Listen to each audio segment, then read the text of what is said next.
umunyokuru yaterekera agaterekera akaza kugaburira abagabo babiri bapfuye ko umwe yarapfuye arongwa n'ubundi yagaburira imizimu. Umukobwa yumva abantu bari baramusambanya mu ijoro. Uwundi mugabo yasambanije umukobwa wiwe nabyo barabishimishije. Hari umupfasoni niko yari yarahanuwe ngo ahebe umugabo yarwaye sida. Umugabo yarwaye sida rero hanyuma haragerera mugabo kubera urwaye cyangwa ukomeza gukunda gusonera kuko ntibigeze bava kandi n'ubuya haraheze imyaka 12 batakiryamana. Mugabo uyo mugabo abana yagira neza yo kugore kuko ntibigeze bavana. Mugabo kandi byombi nta nguvu zirimo uyo mugore azokora bishatse nimba afise mugabo iyo niwo mugambi urwaye cyangwa ukomeza gukunda gusonera. Ni nawe navuze ukuri ndasaze ikigongo ijuru mugabo fate ku ijambo Yesu yavuze urwaye cyangwa ukomeza gukunda gusonera.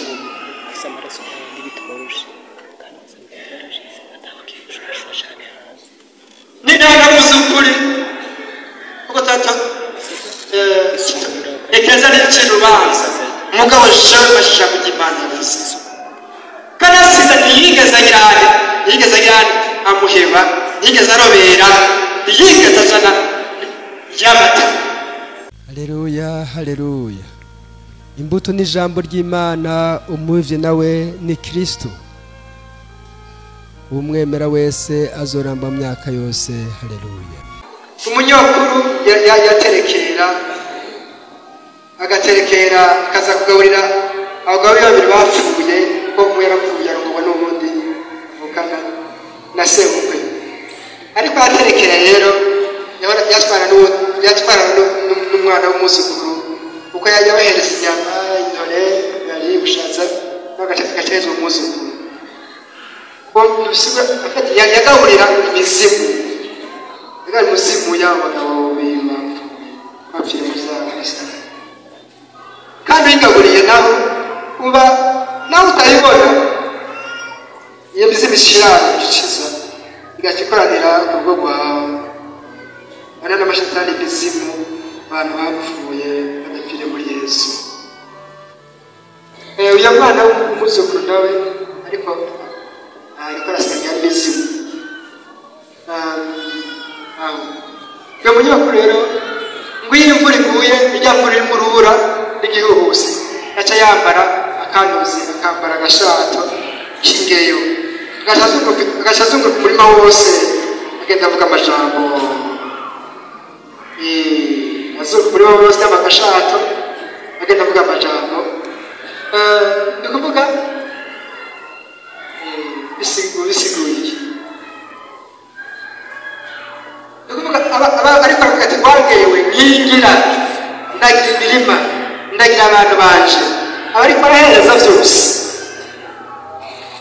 Ariko urabona ngene uyo mukecuru azi iby'uburozi by'upfumu bwiwe ikishikana kubwe mugabo bwabwo abakirisu nimwishikane kuri Yesu. Bora zina ikora nawe we nariko nawe gukora. Ariko we fata ingingo rero we wakora ivyo bintu fata ingingo mukamane w'umwungere wanje sizokena iza nyene bakugiriye birarangira mwana. Nguyu mwagazi w'Imana uyo Yesu umwami n'umukiza akuri mw'ijuru ry'isi araje kudukiza araje Yesu araje kudukiza araje Yesu araje kudukora. Ariko nawe yazunguruka umurima yambaye ubushato bw'ingeyo ariko arishikana kwa shetani ashikana n'umuryango we wose afise naho ubona ngo urakingiwe mu rugo rwawe amashetani y'intezi aca yibonekeza mu nyuma. Amashetani y'intezi yibonekeza gute mu ngo z'abantu, mu busambanyi, ugasanga urwo rumwe abasambanyi gusumba ahandi, kandi byibonekeza rero akamatwarira abakobwa babo bamwe bakamara batwaza abandi abakobwa b'abandi n'ubu abandi ugasanga akaborewe umuryango, ugasanga umuryango urimo imborerwa akama buri imborerwa abandi banyoye inzoga bakanabona basibiri mu mazigamiro ndayizi banyoye inzoga basanga ntabwo mugabo afasha wima mu kanwa basanga umuryango imborerwa kandi aragama atanyoye inzoga. Ivyo nabyo ni ibimenyetso by'amashetani y'intezi akidagira umuryango nyene amashetani nk'ayandi bakidagira umuryango. Abandi basanga abantu bamba arabasinzi b'abanyama, abandi basanga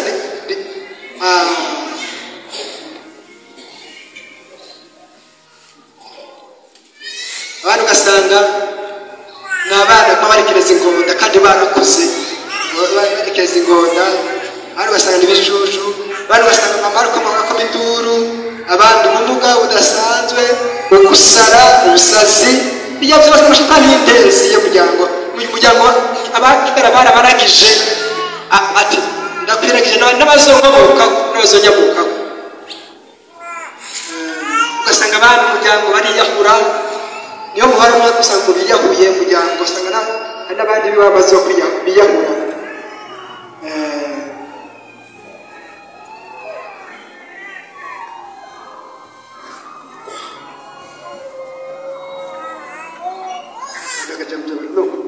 n'ibindi izo rero usanga bibera umuryango. Ni ukuvuga iki rero? Nimuhereze imiryango y'abigambo ibyo bivemo, heza imiryango yagize izo rero urugendo n'ibishaka ibintu bya rapurapu kubera kiboya urugendo n'umucyo kugira ngo uno munsi Imana ibyo dushaka mugabo iragize yeza nutabona bice barapurapu ibice bihero nutabona ibisanzwe Imana igeze ibyo ashaka. Garuka kuri Yesu rero iragize umukama Yesu ivyo birangire heza kandi n'abapfuye bose kugira ngo babe bose.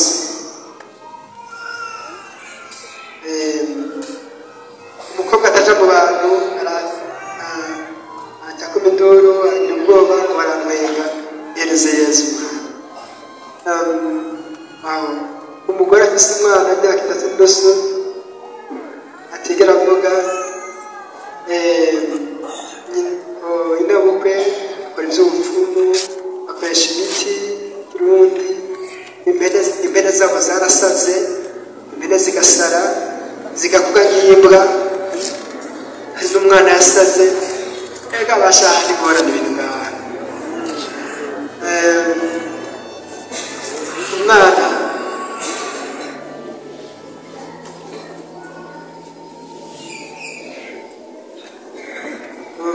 abana rero birumvikana amashetani y'intezi abana baramuhesheje. Nahereze umuryango we wose atanga imbabazi kandi ahereze nakuru, ahereze umuryango, ahereze umuryango wose bahereze Yesu, urageze Yesu urugendo cyo rutangura umukirizamo. Uyu wundi nawe agasate kaguye ku jisho hejuru y'ijisho ryiwe ashatangura kugira ijisho ntiryasubira kubona, mugajya kwa muganga basubira bakabona yuko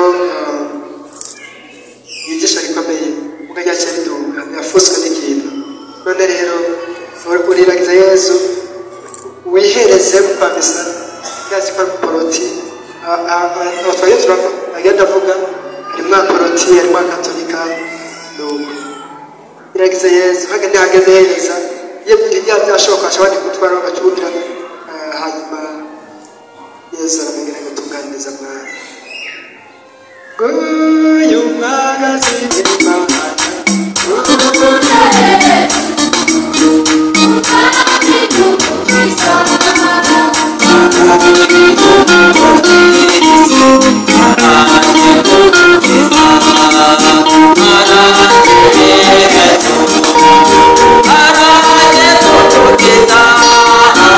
Para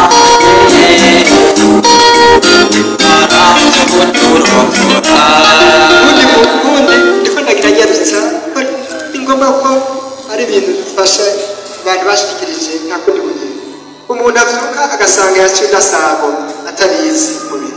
ana bashatani bizi mu mwana ndayivuze ihereze Yesu ubwiragize Yesu naho usanga yagutwaye yashye ayo mashuka nakira yanje uzomana yandi Yesu acho cyo hago cyo kwanga umutima amashuka yanje impuzu zanje basi gucyo hago yawe yakumbura mwana hereza abanyu bapfuye bose hanyuma wihereze nawe wiragize Yesu kumbura mwana fatigiwe usabwaga umutima wawe umukobwa yumva abana bari baramusambanya mu ijoro cyangwa abahungu babona ariko basambana n'abagore mu ijoro babyita abagabo b'ijoro amashetani bita abagabo b'ijoro amashetani bita abagore b'ijoro bahindoni fatigiwe ubwa mbere nimba nawe warukora icyaha cyo kwisambanya hagarika aho ibindi bizana ibyoya ibijya byo kwita amatelefone arimo ibishegu bajya muza muravugana ibishegu n'abantu hagarika ibyo nabyo bica bihagarara ibindi nabyo kuko hayaye n'abanyeri bavuga ati nawe uzabagura izindi hagarika ibyo amatelefone kuko ugiye uri connection yawe n'amashetani agutera mu ijoro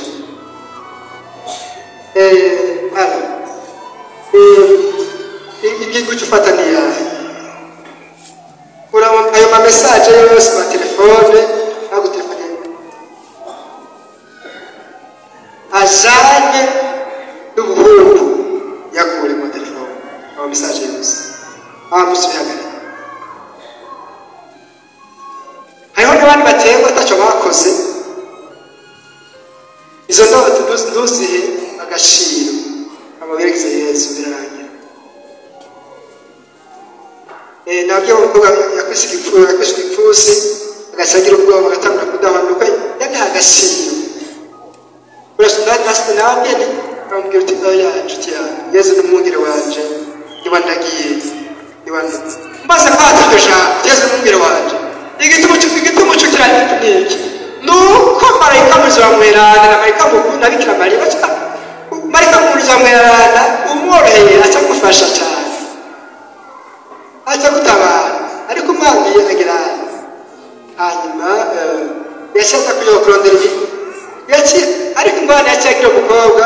yaciye agenda ngo kurondera imiti amaze kurondera imiti rero atangura guterwa n'inzoka za kumurya n'izamuririye aho yaba aza kuba ahandi arimuka ariko hose inzoka zaramusanzeyo nuko ashaka kurondera imiti yo mu kirundi y'icyo miti yo mu kirundi mugomba mubibwo n'abandi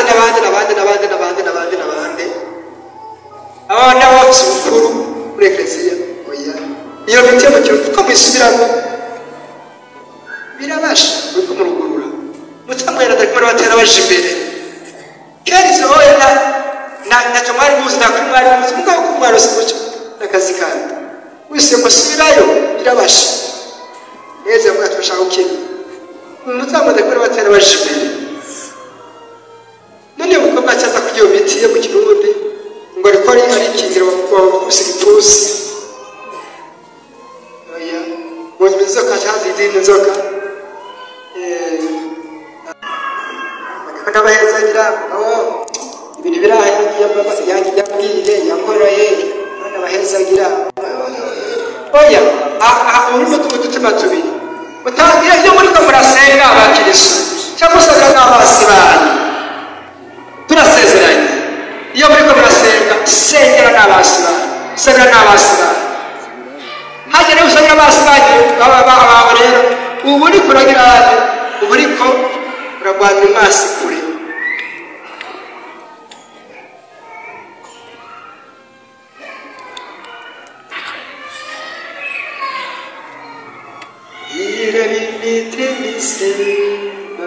mutine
ibyo kuryamana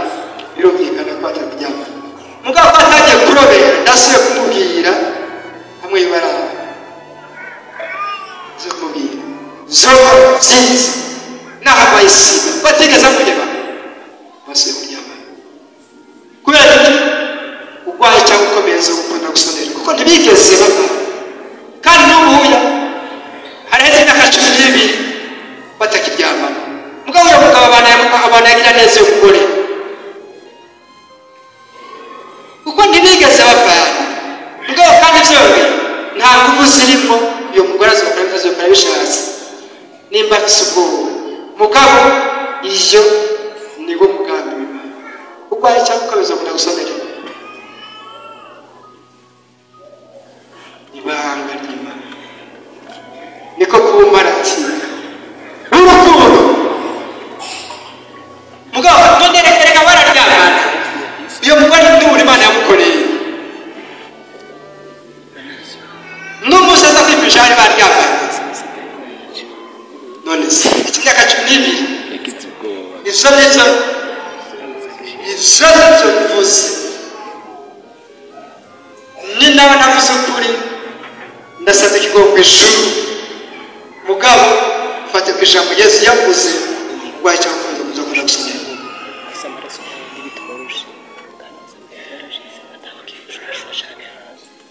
ni nawe navuze ukuri kuko tata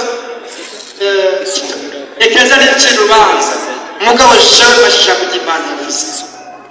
kana siza ntiyigeze agirane amuheba yigeze arobera yigeze azana yamata mugabo umuntu yari yakweze ahoya azita séparation de corps ni kuvuga uramusa kana gukiza kufa ahore ndasubiye ndabivuze toma mwana yakino baramubwiye bati toma we agomba gucikana toma n'umuntu yakunze umukaristiya cyane yani sita bishobora kuzidosengera ati toma mwana yakino uranda umwana w'Imana zibamuza mukaristiya toma inanata arapfukama ati ndebe yapfukama kuri muzima mukaristiya ninawe nakubuza neza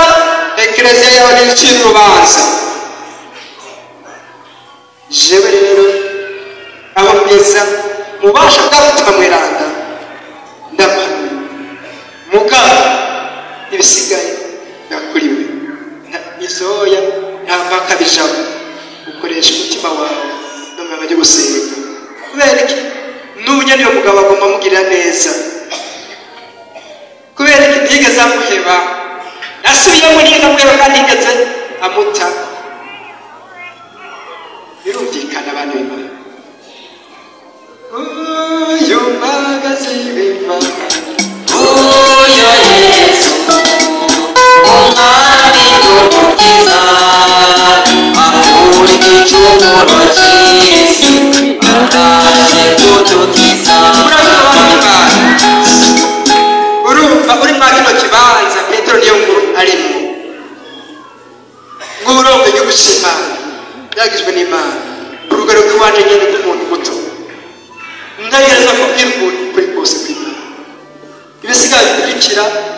zote imbere y'ijuru noneho ndi mugisha w'Imana kuko Yesu avuga ati ntabwo utandukanyije Imana agize yatanije na sinagitandukanye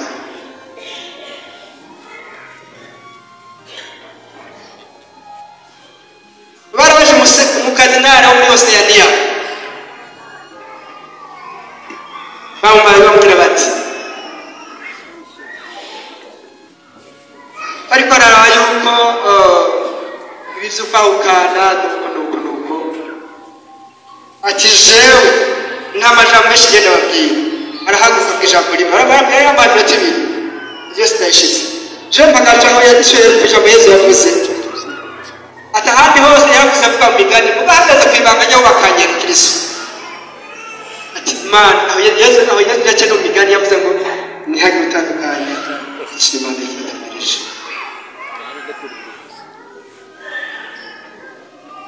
ariko umugabo abangamira umugore akagamira umugabo murashobora kumubisa eklezia y'uburusha kandi ukabana yusangira promesse eucharistia kubera ko gukiza iki igufa kuko yahava kwica mugabo ndakubyamo akujabana asanga ubuzima oya yo n'ingingo n'ibifata mu mutima wiwe aha niyo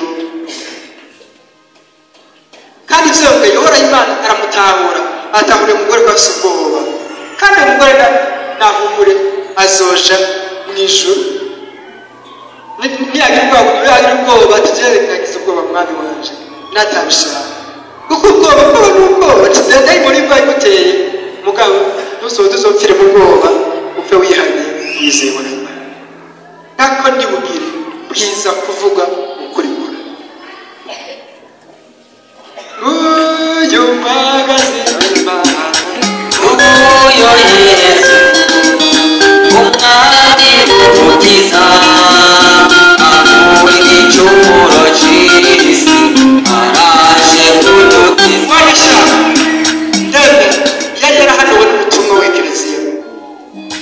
yego yari yarahanuwe n'ubutumwa w'ekleziya murundi kazi yaragororotse ubwabo mbwirijwe kuvuga icyo gushikiriza icyo yavuze ku mutima ndumva mbwiza kwivuga naho yari yarahanuwe